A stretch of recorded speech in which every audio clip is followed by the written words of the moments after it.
Salut mes jeunes lecteurs, j'espère que tu vas bien. C'est Maui qui est de retour avec une nouvelle capsule vidéo. Avant d'entamer notre nouveau sujet de la semaine, je te reviens avec le petit quiz qu'on avait fait la semaine passée à propos des pages couverture.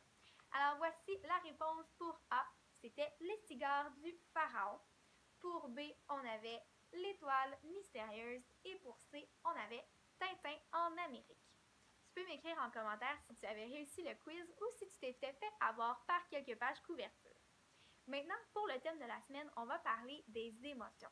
Les émotions dans les livres sont vraiment très importantes. En fait, les auteurs vont donner beaucoup de détails pour nous faire vivre les émotions de leurs personnages.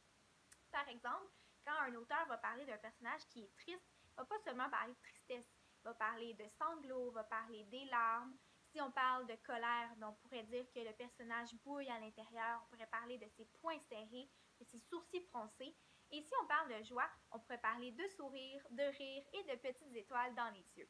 Alors, les auteurs vont vraiment travailler fort pour donner beaucoup de détails par rapport aux émotions.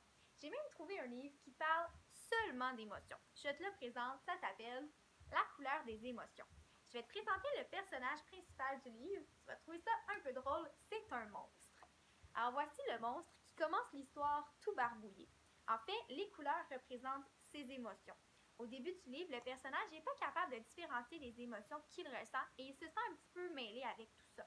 Il va rencontrer une amie, une jeune fille, qui va l'aider à différencier ses émotions en les mettant dans les petits pots que tu vois dans cette image. Alors, au fil des pages, le monstre va différencier ses émotions et va les associer à des couleurs. Par exemple, le jaune ici est associé à la joie. On a également la tristesse qui est associée au bleu et on a aussi la colère qui est associée au rouge. C'est toutes des émotions que toi tu ressens dans la vie de tous les jours et que l'auteur nous présente ici avec beaucoup de détails, de la couleur et des images. Ce que je te propose cette semaine, c'est de toi aussi différencier les émotions que tu vas ressentir.